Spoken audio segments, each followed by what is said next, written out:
Shalom Lekulam, bienvenidos nuevamente a nuestro podcast Amando tu Torá, donde buscamos recuperar el amor por el Antiguo Testamento.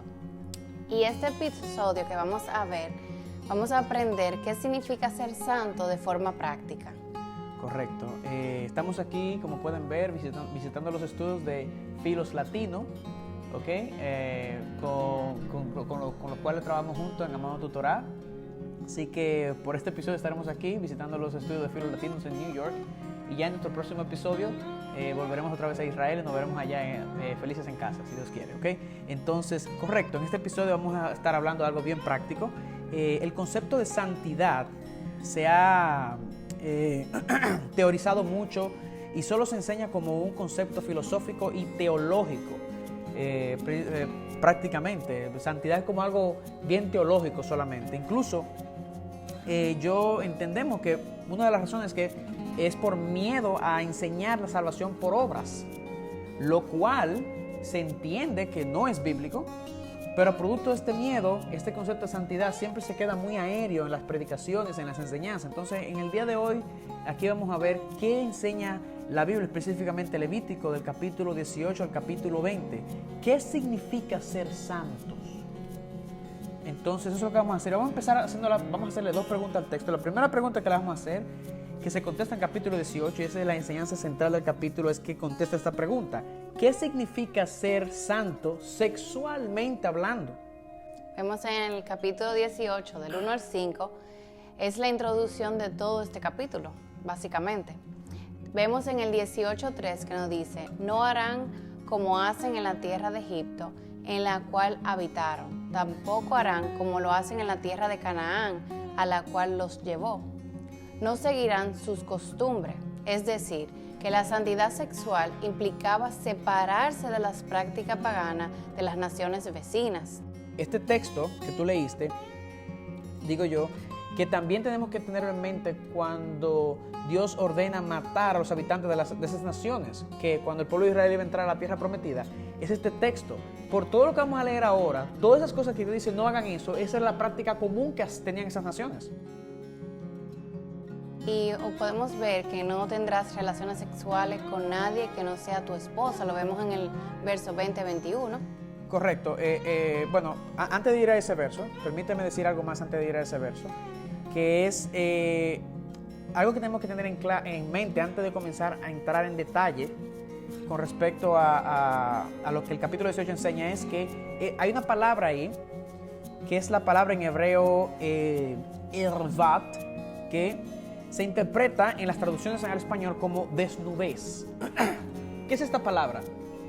Es una palabra bien fuerte porque cuando tú continúas leyendo el texto en el capítulo, te das cuenta que se compara esta palabra a tener relaciones sexuales. En el mismo capítulo 18, en los versos 20 y 21 en adelante, se habla de tener relaciones sexuales con otras personas. Y si tú entiendes el paralelismo con esta palabra, entonces esta palabra no solamente denotaba ver la desnudez, sino de ver la desnudez con la intención de tener relaciones sexuales. Esa es la idea, la connotación aquí. Exactamente, es un deseo. Entonces vamos a ver también la estructura de este capítulo, es la siguiente. Este capítulo 18 se divide prácticamente en 4 puntos que vamos a verlo. El primer punto es el primer bloque de versículos, que está entre los versículos del 6 al 19, nos enseñas que nos dice que no tendrás sexo con ningún familiar o pariente cercano, entiéndase, o padre o madre, hijo, hija, tío, tía, sobrino, sobrina, nieto o nieta, etcétera, con ningún pariente cercano. Ese es el primer punto, el primer bloque del versículo 6 al 19. Podemos continuar viendo el segundo bloque. No tendrás relaciones sexuales con nadie que no sea tu esposa, como lo vemos en el verso 20-21. La razón por la cual se menciona aquí el pasar sus hijos por fuego a Moloc es porque la relación sexual del verso 20 está asociada a prostitutas sagradas. Correcto, es interesante porque el versículo viene describiendo, ¿verdad? Todo, no tendrás sexo, o no verás la desnudez, o no verás la desnudez con la intención de tener sexo, ¿ok? Con ninguna de esas categorías, ¿verdad? Ni con la tía o la nieta, o, ¿verdad? Ni con todas esas cosas. Y de repente dice, no pasar a tus hijos por el fuego por Moloch, como dice Eliani, pero es porque ahí mismo, en el mismo versículo, dice que no tendrás sexo con mujeres que no sean tu esposa, porque estas mujeres eran prostitutas, como tú muy bien explicas. Otra razón es muy importante y muy de acuerdo a nuestros días, es lo que dice el versículo 22, no tendrás relaciones homosexuales, o sea, hombre con hombre. Muy claramente aquí dice en el versículo 22 del capítulo 18, y cito, no te acostarás con un hombre como uno que se acuesta con una mujer. Eso es una abominación, dice el texto. Yo sé que hay mucho debate en este tema, Leani, pero la escritura es muy clara. Dios dice eso es una abominación. Claro, y podemos ver el cuarto bloque, no harán bestialismo, que vemos en el verso 23, y nos dice, no tendrás cópula con ningún animal, contaminándote con él, ni mujer alguna se pondrá delante del animal para tener cópula con él. Esto es depravación, lo vemos en Levítico 18:23. Correcto, noten cómo se va depravando cada vez más el hombre. Esta secuencia que acabamos de mencionar, este bosquejo que acabamos de mencionar en el capítulo 18, miren cómo se va depravando más. En el versículo 18-17, enseña que el sexo con una nieta, dice el texto, se pudiera traducir ahí el hebreo como es una infamia. En el versículo 22 del mismo capítulo 18, enseña que el sexo entre dos hombres o dos mujeres es una abominación. Se va depravando cada vez más el hombre. Y fíjense como el capítulo 18, versículo 23, nos enseña que el sexo con animales es una aberración. Esa palabra todavía es más fuerte. Es una aberración. Se pudiera interpretar ahí el hebreo también. Este es el mismo concepto de esa depravación del hombre que Pablo usa en Romanos capítulo 1, cuando dice que Dios lo entregó a sus pasiones. Esa idea, ese concepto teológico sale de este texto. Ven ahí cómo se va depravando el hombre. Es muy interesante eso. De nuevo, todos estos mandamientos no eran solamente para los judíos, sino también para los gentiles. Lo podemos ver en el verso 26, que nos dice, pero ustedes guarden mis estatutos y mis decretos y no hagan ninguna de estas cosas que es abominación, ni el natural ni el gentil que habita entre ustedes. Algo que hemos visto a lo largo de toda esta serie de Levítico, del libro de Levítico. Correcto, que prácticamente el gentil no es excluido, pero siempre cuando incluyen al gentil en la Torá, en estos mandamientos que eran destinados a Israel, dicen, y aquellos que moran entre ustedes, o sea, aquellos que formaban parte del pueblo de Israel redimido del Antiguo Testamento, se incluían los gentiles ahí. Muy bien, vamos a ver la segunda pregunta que le vamos a hacer al texto, ¿okay? Que va en los capítulos 19 y 20, van de la mano. O capítulo 19, mejor dicho, muy bien. Ya vimos qué significa ser santos en el sexo, sino solamente se limita a tener relaciones con tu esposa, con tu cónyuge, ¿ok? Entonces aquí, ¿qué significa ser santo en otros aspectos de la vida? Es la segunda pregunta que responde el capítulo 19. El capítulo 19 prácticamente le hace recolecta una especie de misceláneos. O sea, misceláneos de todo este aspecto de la vida restante. Esto es lo que implica ser santo. Aquí vamos a dar un pequeño resumen. Y simplemente voy a empezar enlistando ese pequeño resumen, diciendo que en el versículo 1 y 2, el propósito del capítulo es precisamente recordar la santidad de Dios. Él dice, sean santos porque yo soy santo. Y luego empieza a enlistar qué es lo que significa ser santo en todos los aspectos de la vida. Eso es lo que hace en el versículo 1. Y rápidamente, en el versículo 3 del capítulo 19, habla de honra a tu padre y a tu madre. Él empieza diciendo, ¿sabes? ¿Tú quieres ser santo? Honra a tu padre. Empieza honrando a tu padre y a tu madre. Fíjense que forma práctica. Aquí no es santidad, no se refiere solamente a que el Espíritu Santo viene sobre ti, te llena y ya tú eres santo. No. Hay algo que hacer, algo práctico que hacer siempre. Eso no implica salvación por obra. Eso es evidencia de que ya tú has creído y tú tienes el Espíritu dentro de ti. Y ahí mismo, el mismo versículo que dice, honra a tu padre y a tu madre, él dice, guarda mi Shabbat. Guarda mis días de reposo. O sea, así como tú honras a tu padre y a tu madre, tú honras a Dios al guardar el Shabbat, el día de reposo, ¿verdad? que en lo adelante vamos a tener un capítulo, solamente vamos a hablar de eso, así que no vamos a entrar en polémica con eso ahora mismo. Muy bien, el versículo 4, te doy un resumen, habla de los ídolos. Tú vas a remover toda clase de ídolos, tú no vas a tener ningún ídolo. ¿Ok? Vemos muchos ídolos. Un ídolo puede ser muy práctico, de adorar una imagen, ¿verdad? Como una Virgen María en una iglesia católica, a un Cristo crucificado, a cualquier otra imagen que se adora. Incluso, aún nosotros mismos podemos tener nuestros hijos, aún tus hijos pueden ser tus ídolos. ¿Ok? No doblar las rodillas ante esas cosas. En los versículos del 5 al 8, habla de los sacrificios, de cómo sacrificar a Dios, que era una forma, una expresión de adoración, es algo también que involucra santidad. ¿Cómo podemos ver eso hoy? De la forma como nosotros adoramos a Dios, Leandro. Eso involucra santidad. El Nuevo Testamento nos dice, presenten vuestros cuerpos como sacrificios vivos. Eso también es una forma de mostrar santidad, de estar rendidos a Dios en todos los aspectos de la vida. Del 9 al 10, habla de que no cegarás el campo completamente. No lo vas a cegar completamente. ¿Y qué significa eso? ¿Cuál es la esencia de ese mandamiento ahí? Bueno, el mismo texto dice, sino que tendrás compasión del necesitado, el versículo 10. Entonces, tú quieres ser santo, tienes que tener compasión del necesitado. Y hemos visto eso en Israel, tú y yo, Liani, cómo se deja a propósito, ¿verdad? El campo, para que el que pase, nosotros mismos que somos extranjeros, podamos retomar cosas de ahí. Entonces, eso es muy interesante. El versículo del 11 al 16 del capítulo 19, dice, no engañarás de ninguna manera. O sea, no habrá mentira, el engaño, la mentira. Del 17 al 18 es muy interesante cuando habla de amar a tu prójimo como a ti mismo. Vamos a abordar un poquito más con respecto a eso. Lo último que quiero decir es que el versículo 19, cuando habla ahí de repente, dice, no vas a mezclar, no vas a tejer en tu ropa, no vas a tener en tu ropa tejido de dos colores. ¿Qué significa esto, que no vas a tener en tu ropa tejido de dos colores? Bueno, Josefo, en su libro Antigüedades, el capítulo 4, versículo 208, nos ayuda a entender qué pasa aquí. Ahí usa la palabra en hebreo y permítanme leerla, sha'atnez, ¿ok?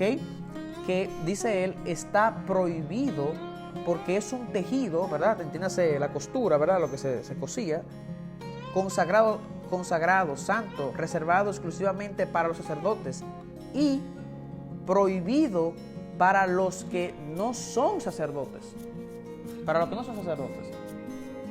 Sí, entonces la esencia de este mandamiento aquí es tratar las cosas de Dios como si, o sea, no tratar las cosas de Dios como si fuera algo común. Correcto, sí, exactamente. Sí, eso es lo que Josefo te trata de decir. Sí, si eso fue reservado para sacerdotes, yo no puedo ahora venir y a mezclar los mismos tejidos, a mezclar las mismas cosas para yo lucir, ¿verdad? Con el mismo esplendor del sacerdote. Entonces no debo tratar las cosas de Dios comúnmente. Es una forma de cómo podemos aplicarlo hoy. Entonces los versículos del 20 al 22, capítulo 19. Cuando un hombre tenga relaciones sexuales con una mujer y ella sea una esclava comprometida con otro pero no rescatada, ni se le haya dado libertad, habrá una severa reprensión, pero no se les dará muerte por no ser ella libre. Y él traerá al Señor eso es el versículo 21, su ofrenda por la culpa a la entrada del tabernáculo de reunión, un carnero como sacrificio por la culpa. El sacerdote hará expiación por él con el carnero del sacrificio por la culpa, por el pecado que cometió, y el pecado cometido, dice aquí, y el pecado cometido, y ahí el hebreo dice, la palabra interesante, venislach, le será perdonado. Es un texto muy fuerte, Liani, y lo primero que quiero decir con esto es que aquí habla de una sirvienta. Es una persona que acosó a esa sirvienta, ¿verdad? Que estaba bajo su autoridad en su casa, ¿verdad? Y es como lo que se traduce como en inglés le llaman harassment. Eso sería acoso, ¿verdad? Y tuvo sexo con ella. Este hombre pecó, no se le da muerte porque ella estaba bajo el servicio de él, bajo su custodia, bajo su casa, ¿verdad? Pero al parecer no es una especie de violación, por eso no se le da muerte. Ok, pero sin embargo, esto es un pecado, se considera pecado. El hombre debería arrepentirse de su pecado ante Dios. Eso lo vemos en el Salmo 51, 19, o en la versión en inglés, el versículo 17. ¿Por qué? Porque aquí simplemente se dice en el texto de Levítico, presenta un sacrificio. Y se da a entender como que ese hombre abusó de esa mujer y presentó un sacrificio, está todo bien. No. Escuchen el Salmo 51, versículo 17 en la versión en inglés, sería el versículo 19 en hebreo. Okay, versículo 17 dice lo siguiente. Esta es la teología de la Biblia hebrea o del Antiguo Testamento en sentido general. Los sacrificios de Dios son el espíritu quebrantado, el corazón contrito y humillado. No despreciarás tú, oh Dios. En otras palabras, eso es David interpretando aquí la forma de ofrecer sacrificios. En otras palabras, cuando una persona ofrecía sacrificio, tenía que venir con ese corazón quebrantado y arrepentido, si no, no era acepto. O sea, el hombre se tenía que arrepentir de su pecado, ¿ok? Y debía traer un carnero por su pecado para ser sacrificado y expiar su pecado ante Dios.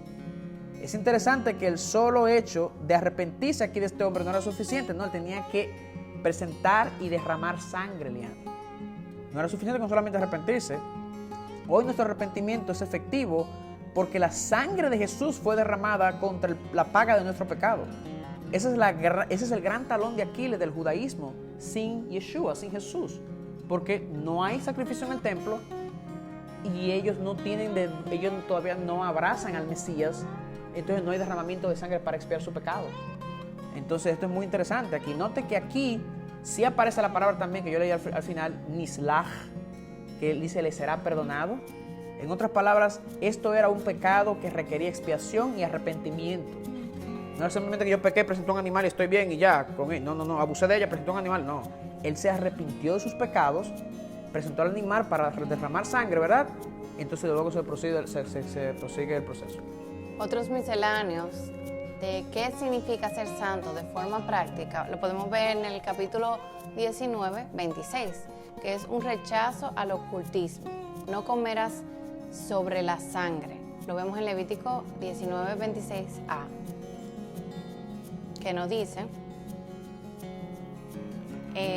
aquí la palabra sobre podría ser interpretada o significa una forma de adivinación que consiste en consultar a los espíritus ancestrales. Interesantísimo eso. O sea que cuando habla de que no comerás sobre la sangre, era una especie de mantra que se usaba, de adivinación. Entonces aquí lo que se está hablando, la esencia de este mandamiento entonces era rechazo al ocultismo, prácticamente. Muy interesante. Entonces el versículo 27, no te harás tonsura, dice el versículo 27, en el borde de tu cabeza, ni te arruinarás el borde de tu barba. Interesante porque la palabra tonsura es una palabra que no viene no es la palabra cortar en hebreo, que se usa normalmente, sino que habla de envolver algo, ¿verdad? De rodear algo, como se habla en Josué, que se rodeó la ciudad de Jericó, y luego se interpretó, como en Isaías lo vemos, como cortar. Entonces aquí lo que habla de cortar, incluso esta es la interpretación que se le da por los rabinos, cuando se hacen las cositas que se hacen aquí, los bucles, es este texto que sale, ¿ok? Pero ellos lo interpretan ahí de otra manera.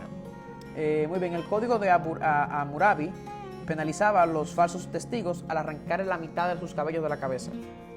Y también en el pensamiento antiguo del pelo mezclado con sangre era la forma esencial de representar la esencia de una persona, en adivinación y en cultos, en cantos mágicos. Esto nos enseña entonces que la esencia de este mandamiento es otro, Liani, ¿verdad? Claro, y que podemos ver que la esencia de este mandamiento aquí son dos cosas. No vivir de tal manera que traiga vergüenza y reproche hacia tu persona. Y segundo, no asociarse con el ocultismo, adivinación, brujería, etc. Vemos en el 19:28, es un rechazo al tatuaje en honor a los muertos como una práctica supersticiosa.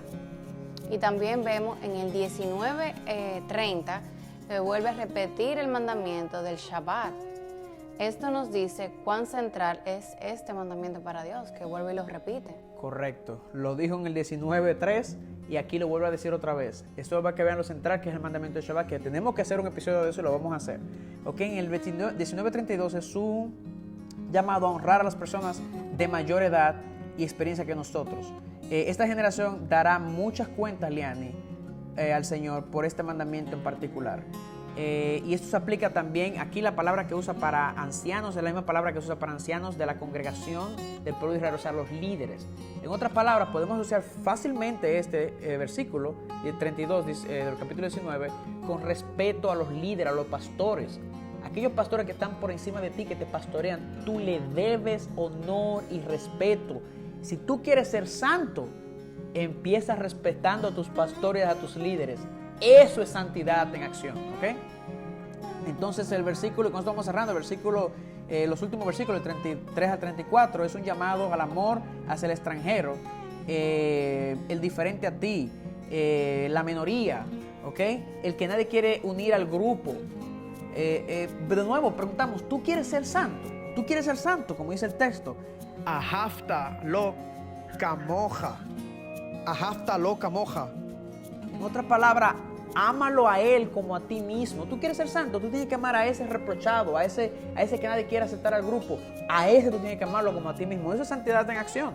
Y por último, los últimos 35, del versículo 35 al 37, es un llamado a tener una ética laboral elevada.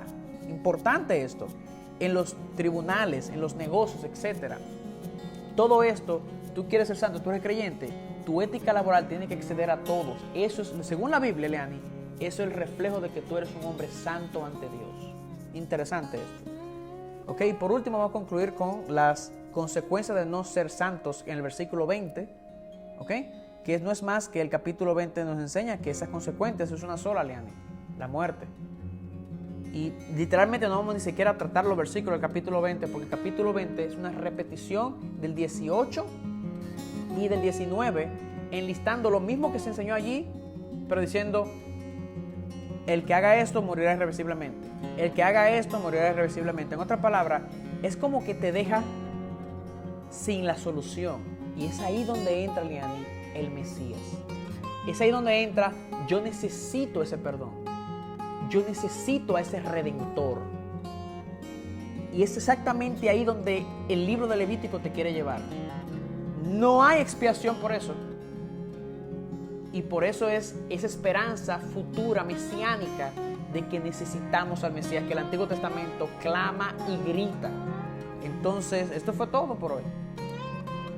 Esto ha sido todo por hoy. Entonces, así que les pedimos por favor que nos vuelvan a sintonizar en nuestro próximo episodio, que vamos a entrar a las fiestas bíblicas. Vamos a analizar todas las fiestas bíblicas del libro de Levítico y cómo ellas aún son relevantes para el cristiano. Así que eso fue todo por hoy. Shalom, Shavuot Tov. Bye bye. Bye, shalom.